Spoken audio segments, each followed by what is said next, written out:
This is Earl Nightingale. The purpose of this recording is to tell you about and try to condense one of the most amazing books ever written, Think and Grow Rich by Napoleon Hill.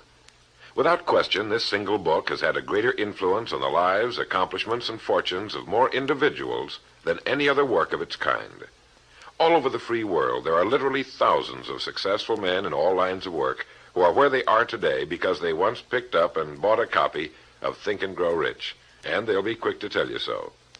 Let's talk about Napoleon Hill's famous 13 proven steps to riches as found in his book Think and Grow Rich, remembering, of course, that riches are whatever it is you happen to want. The first principle, desire. Here is the starting point for all achievement, the first step toward riches. But it's right here that we so often run into a stumbling block. A person will say, I know what I desire, but can I get it? We'll get into this business of doubt later, but once and for all, let's clear up this point. This point of whether or not you can accomplish that which you desire with all your heart. I think it was best expressed by Emerson, who wrote, "There is nothing capricious in nature, and the implanting of a desire indicates that its gratification is in the constitution of the creature that feels it." In other words, you would not have the desire unless you were capable of its achievement. Each of us has a built-in governor, and our desires are modified by our abilities and leanings. Whatever it is that you desire with all your heart, understand once and for all that it can and should be yours. In Think and Grow Rich, Napoleon Hill cites example after example of why your burning desire is nothing more than an accurate picture of what you will one day become. So right here, firmly establish in your mind that which you desire more than anything else. For, as Helvetius put it, by annihilating the desires, you annihilate the mind. Every man without passions has within him no principle of action, nor motive to act.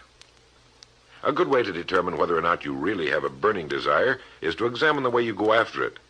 If you go after that which you think you desire tentatively, timidly, in an attempt to play it safe, you don't have a burning desire at all. You can't get to second base if you keep one foot on first. But if you're willing to burn your bridges behind you and say once and for all, this is it, this is what I will do, and I will never retreat, I'll never go back, then you have the sort of desire that can only end in success. It takes that kind of resolve to be able to keep picking yourself up after the falls you're bound to take. The only people who don't make mistakes are those who never try anything, the timid feeders in the lagoon who never venture into the broad, deep sea beyond. While these principles will work for anything you may want, a more harmonious home life, a more successful career, for our example, let's say your desire happens to be more money, to better care for your family and provide for your future years, to get your share of the prosperity that lies ahead. Napoleon Hill gives us 6 definite, practical steps to follow. 1. Fix in your mind the exact amount of money you desire. It is not sufficient merely to say, I want plenty of money. Be definite as to the amount. There's a psychological reason for definiteness, which will be described in a subsequent principle. Number 2, determine exactly what you intend to give in return for the money you desire. There's no such reality as something for nothing.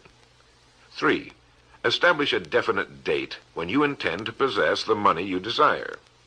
And 4, create a definite plan for carrying out your desire and begin at once, whether you're ready or not, to put this plan into action.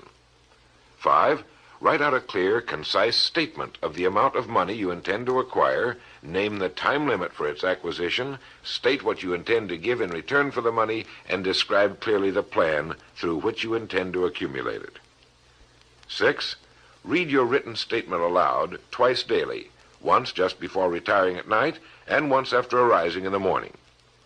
As you read, see and feel and believe yourself already in possession of the money, or whatever your goal happens to be. It's important that you follow these instructions to the letter.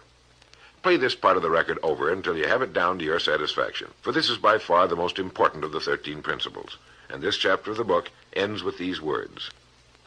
Through some strange and powerful principle of mental chemistry, which she has never divulged, nature wraps up in the impulse of strong desire that something which recognizes no such word as impossible and accepts no such reality as failure.